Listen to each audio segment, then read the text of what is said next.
Day 22, read the Bible in a year. Genesis 30 and 31. Genesis 30. When Rachel saw that she was not bearing Jacob any children, she became jealous of her sister. So she said to Jacob, "Give me children or I'll die." Jacob became angry with her and said, "Am I in the place of God? Who has kept you from having children?" Then she said, "Here is Bilhah, my servant. Sleep with her so that she can bear children for me, and I too can build a family through her." So she gave him her servant Bilhah as a wife. Jacob slept with her, and she became pregnant and bore him a son. Then Rachel said, "God has vindicated me. He has listened to my plea and given me a son." Because of this, she named him Dan.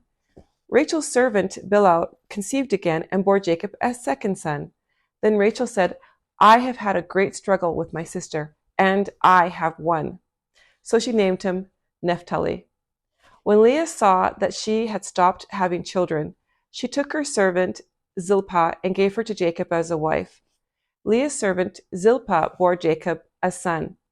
Then Leah said, "What good fortune!" So she named him Gad.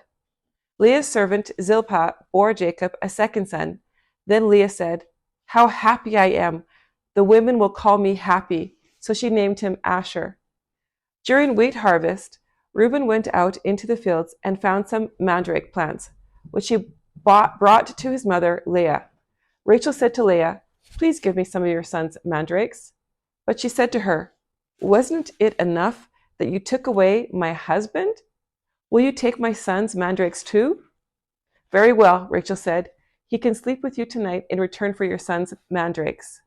So when Jacob came in from the fields that evening, Leah went out to meet him. "You must sleep with me," she said. "I have hired you with my son's mandrakes."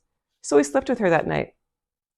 God listened to Leah, and she became pregnant and bore Jacob a fifth son.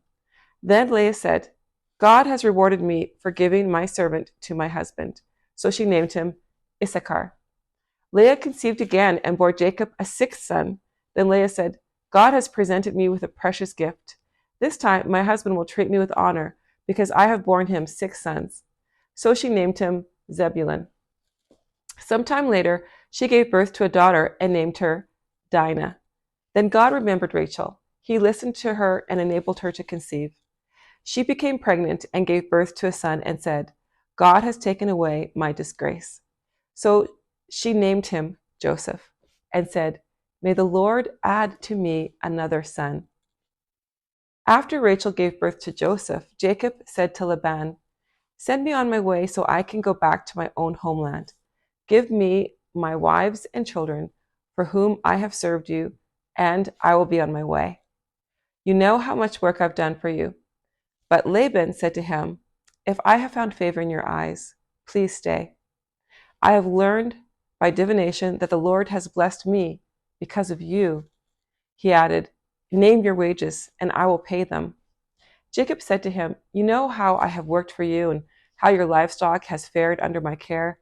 The little you had before I came has increased greatly, and the Lord has blessed you wherever I have been. But now, when may I do something for my own household?" "What shall I give you?" he asked. "Don't give me anything," Jacob replied, "but if you will do this one thing for me, I will go on tending your flocks and watching over them. Let me go through all your flocks today and remove from them every speckled or spotted sheep, every dark-colored lamb, and every spotted or speckled goat. They will be my wages, and my honesty will testify for me in the future.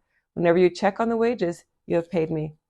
Any goat in my possession that is not speckled or spotted, or any lamb that is not dark-colored, will be considered stolen." "Agreed," said Laban. "Let it be as you have said." That same day he removed all the male goats that were streaked or spotted, and all the speckled or spotted female goats, all that had white on them, and all the dark-colored lambs, and he placed them in the care of his sons. Then he put a 3-day journey between himself and Jacob, while Jacob continued to tend the rest of Laban's flocks. Jacob, however, took fresh cut branches from poplar, almond, and plane trees, and made white stripes on them by peeling the bark and exposing the white inner wood of the branches. Then he placed the peeled branches in all the watering troughs, so that they would be directly in front of the flocks when they came to drink. When the flocks were in heat and came to drink, they made it in front of the branches, and they bore young that were streaked or speckled or spotted.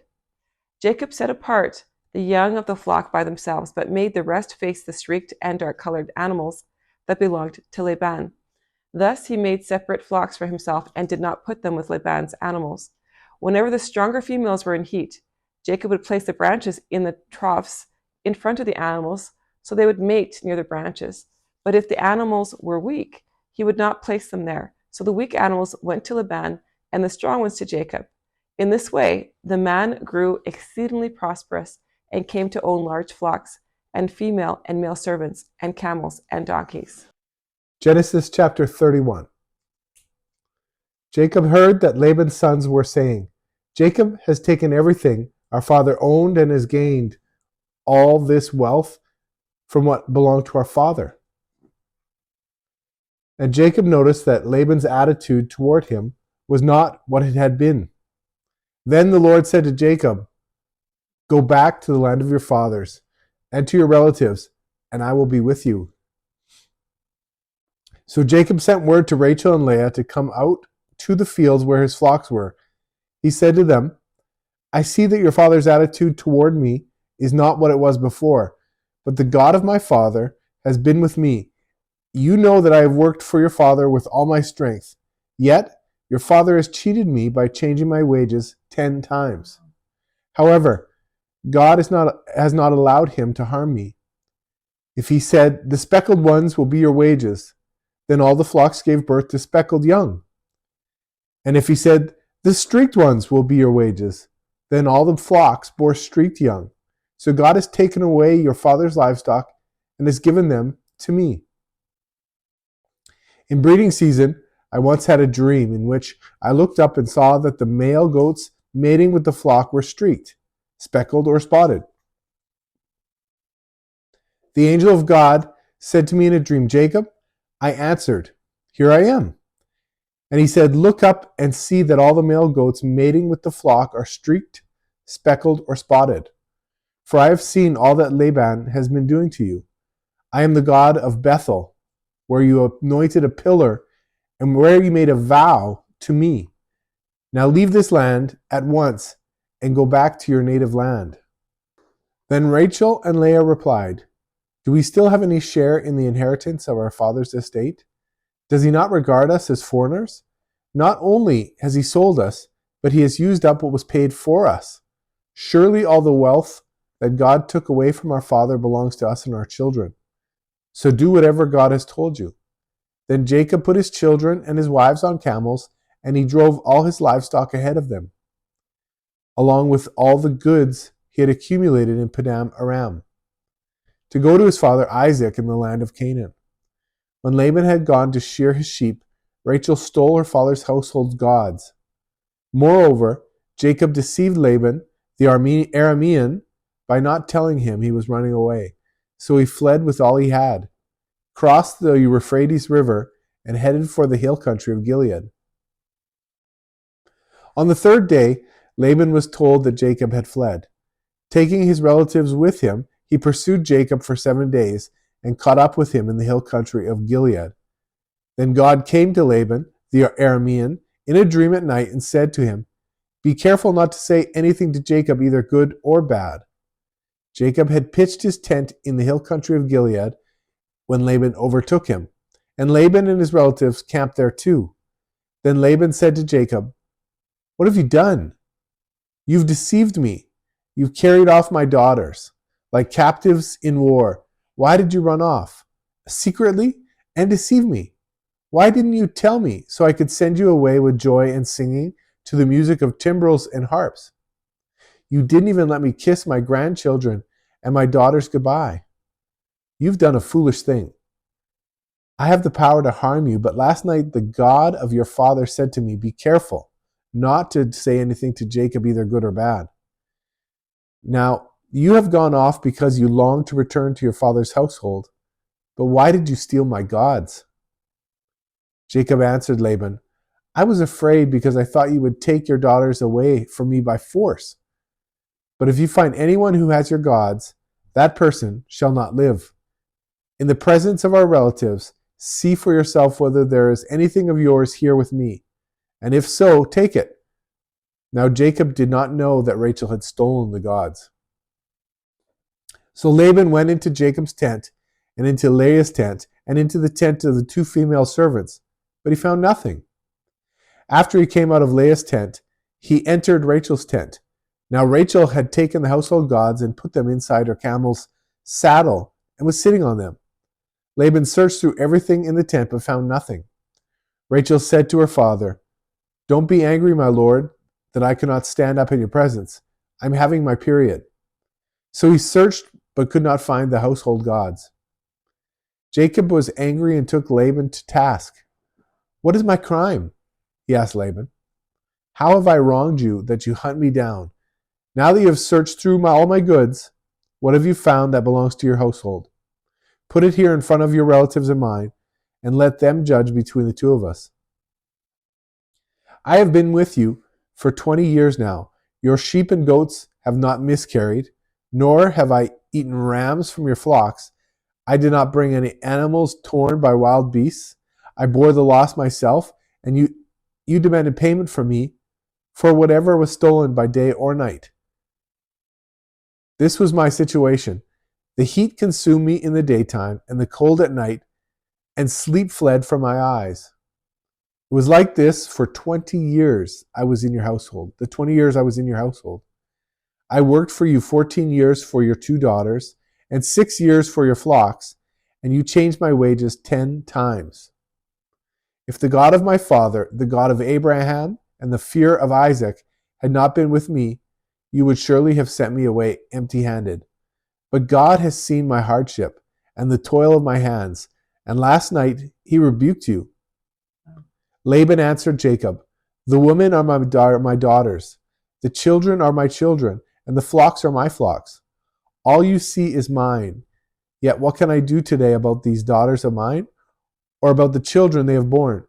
Come now, let's make a covenant, you and I, and let it serve as a witness between us." So Jacob took a stone and set it up as a pillar. He said to his relatives, "Gather some stones." So they took stones and piled them in a heap, and they ate there by the heap. Laban called it Jagar Sahadutha, and Jacob called it Galeed.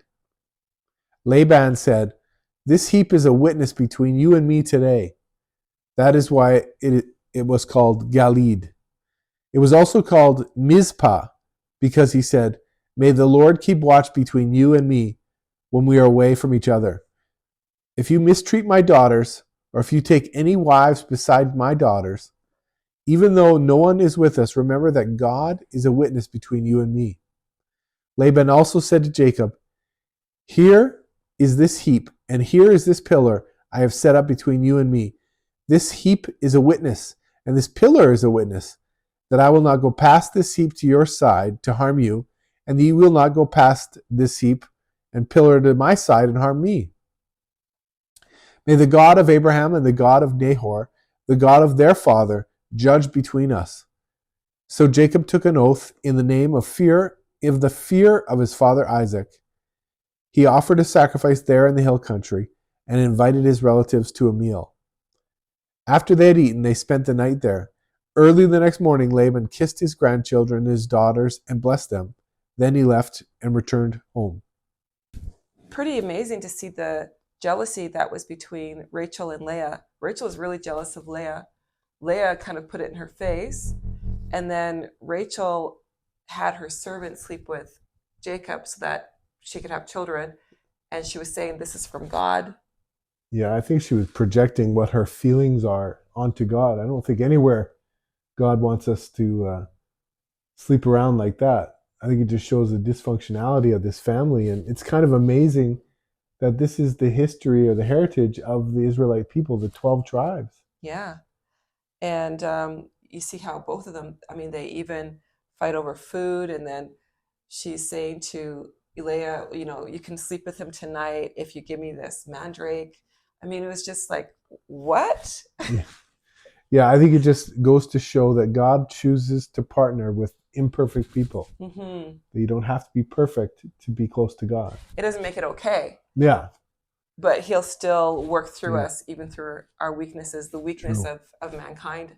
And we see examples of different types of people, like God has still chosen them. Yeah.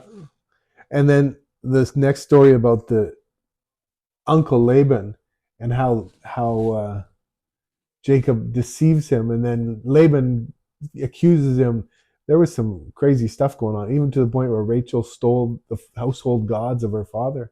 Yeah, how many times have you heard of relatives taking advantage of relatives? Sometimes it's the worst situation is Yeah, working for relatives because, they can take advantage. But it's not just relatives, it can be workplaces. I've been in situations before where I have literally been taken advantage of as an employee. yeah, And what a terrible feeling when you feel like you're in a situation, you just feel like this is so unfair. He almost was, helpless. yeah, he was in such a terrible situation there. Yeah, for 20 years he was patient. Yeah. And to say his wages were changed 10 times, I don't know. That's pretty crazy. But he stayed faithful to God. Yeah, Laban was someone who just was really untrustworthy. He had Yeah, spent their inheritance, the inheritance of his daughters, and he was really treating his son-in-law terribly right from the yeah. beginning. And I think it's interesting because Jacob didn't treat Laban disrespectfully. He stayed faithful, and I think that's an example for us to follow as people. Yeah, that's what I was thinking too. I saw, wow, he was so humble, so respectful, tricky. He was He's a trickster. he was also shrewd in how he dealt with that situation. But he still did it. He stayed there until finally he's like, enough is enough. I Yeah. gotta go. And he tried to do it in the best way possible so that he'd have something for his family. So I'm looking forward to seeing what happens next day when he goes back to his brother Esau, who tried to kill him 20 years earlier.